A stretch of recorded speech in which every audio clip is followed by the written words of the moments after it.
자, 어쩔 수 없어. 이렇게 봐야 되겠네요. 안녕하세요.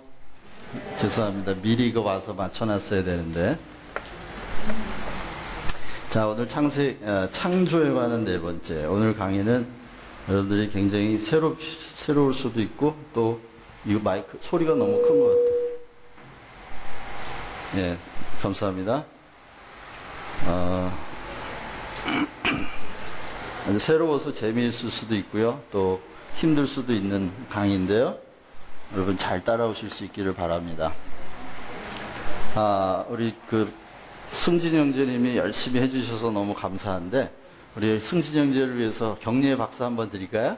네, 감사합니다. 와이프한테 안 일릴게요. 근데 일단 자기가 말씀을 들으면 혼란이 온다는 건 참 좋은 현상이에요. 아무 증상이 없는 것보다 훨씬 나은 겁니다. 여러분들 혹시 그래 본 적 있어요? 언젠가 버스를 타고 가다가 졸다가 딱 눈을 떠보니까 모르는 데 자기 있는 거예요. 그런 적 있죠?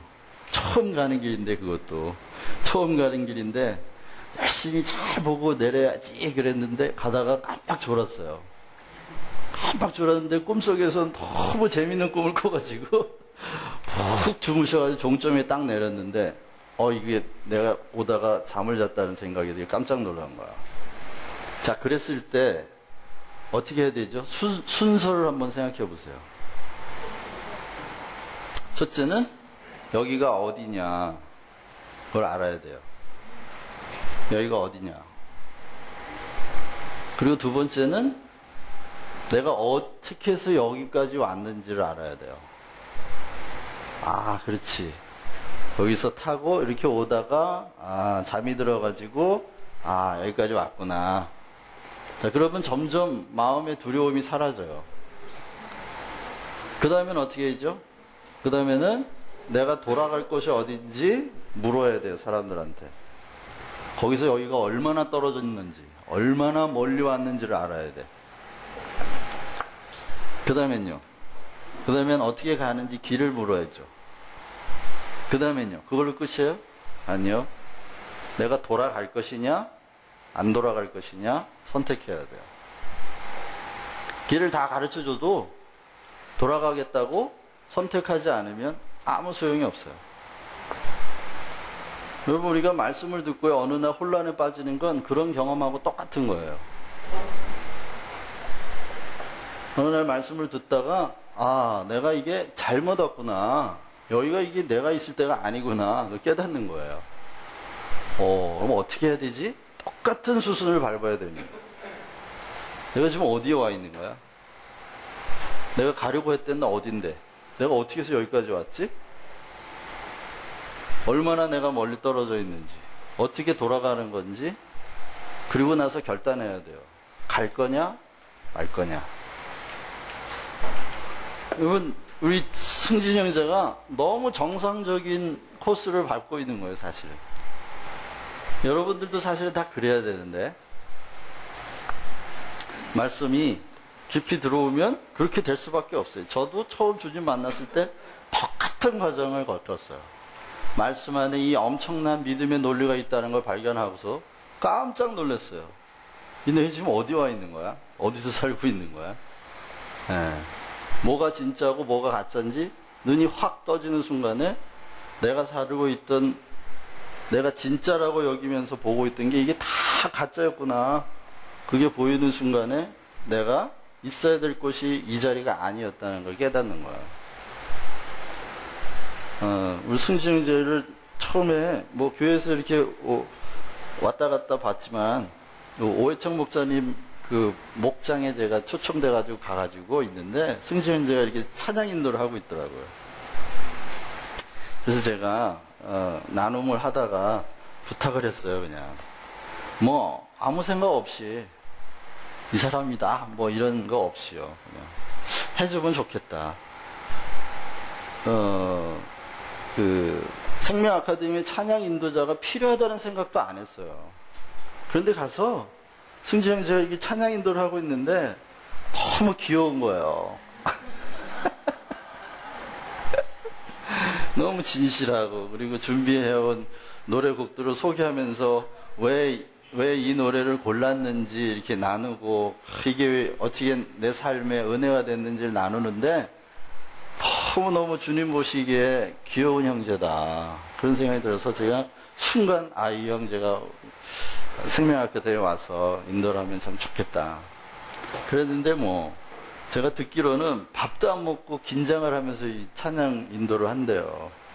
여러분 보시기에 별거 아닌 것 같아도 주님 보시기엔 너무 귀한 형제예요.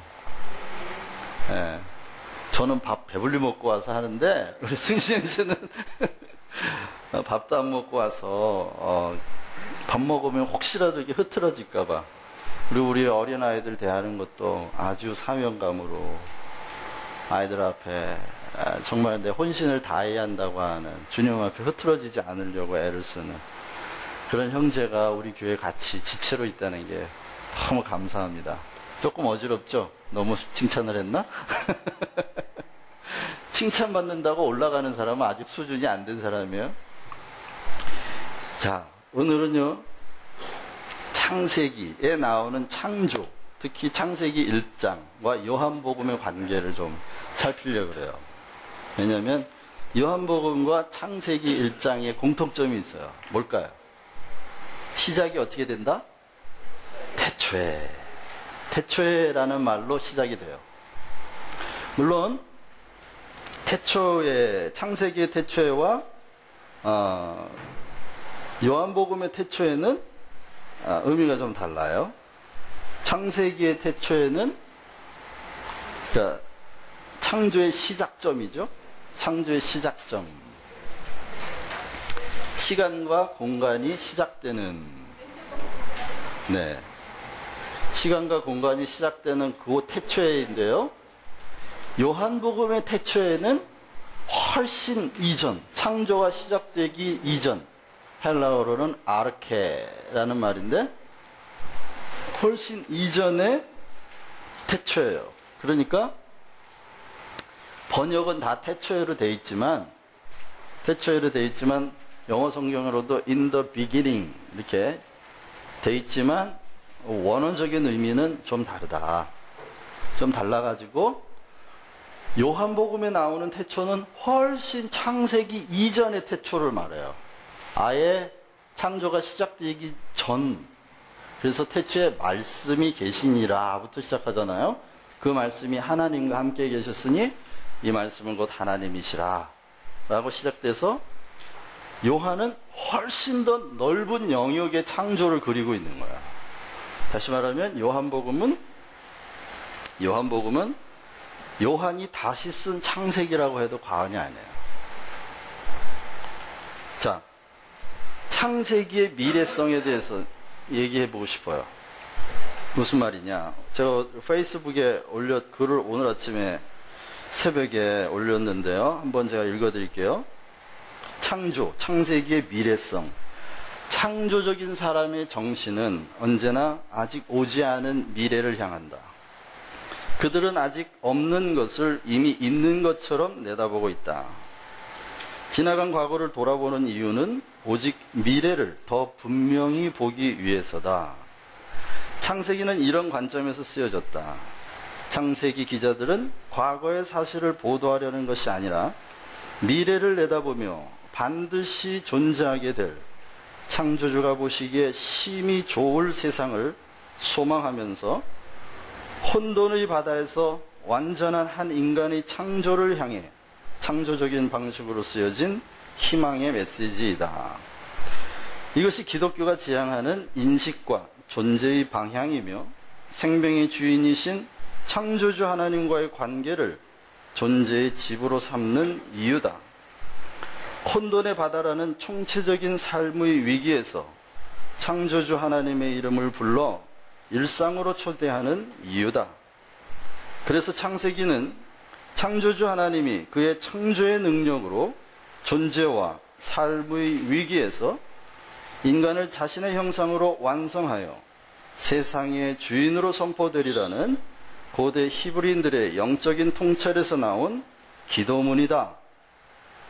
그 창조주가 태초에 선포하신 빛이 있으라.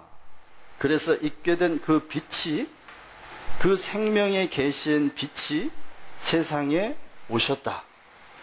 바로 그가 창조주 예수다. 그리고 그가 모든 혼돈과 공허와 어둠과 함께 죽으심으로 그것들을 패하고 부활하여 전혀 새로운 생명의 세계를 창조하셨다. 다 이루었다. 오 주여 마라나타. 오늘 아침에 제가 이렇게 썼는데요. 오늘은 그런 관점에서 창세기를 보는 거예요. 그리고 요한복음을 한번 개괄적으로 살피려고 그래요. 그래서 요한복음과 창세기의 연관성을, 아까도 제가 읽어드린 것처럼 창조성은 언제나 미래를 향한 거예요. 그렇죠? 과거를 후회하는 건 창조적인 게 아니에요. 과거를 후회하고 돌아보는 이유는 뭘 위해서요? 미래를 위해서요. 창조는 그래서 항상 미래를 지향하고 있다는 걸 알아야 돼요.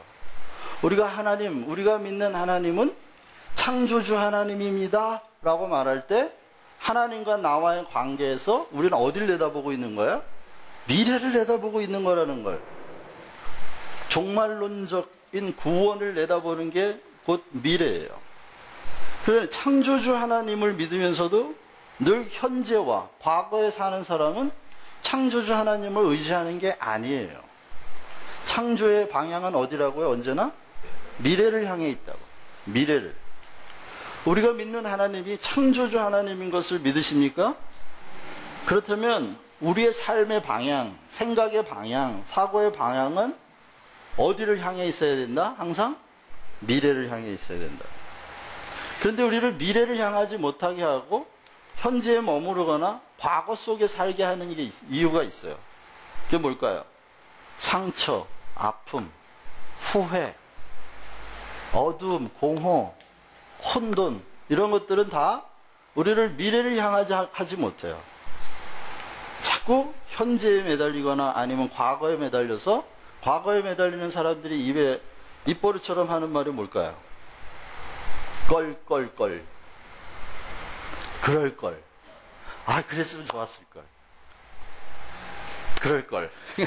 이거는 정신의 방향이 어딜 가 있는 거야? 과거에 가 있는 거야. 과거에. 현재로부터 계속 과거. 계속 과거.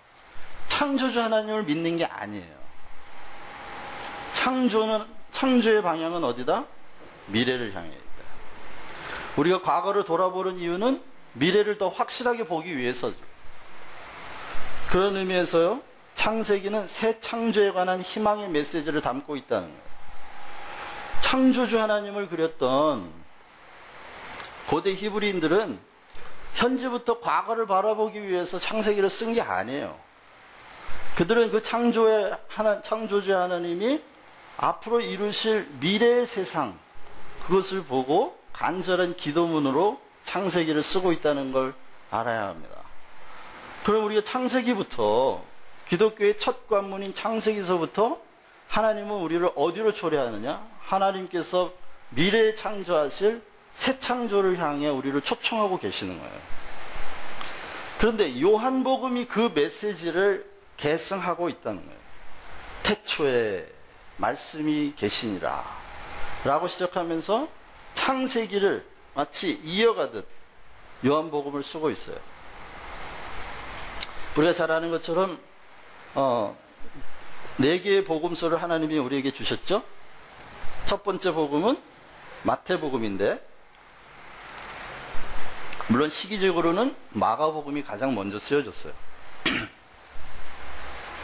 마가복음이 가장 먼저 쓰여졌어요. 마가는 예수 그리스도를 온 세상에 있는 혼돈과 어둠과 공허를 지고, 다시 말하면 죄를 지고 죽음으로써 옛 창조의 허물들을 다 제거한 주의 종으로 본 거예요.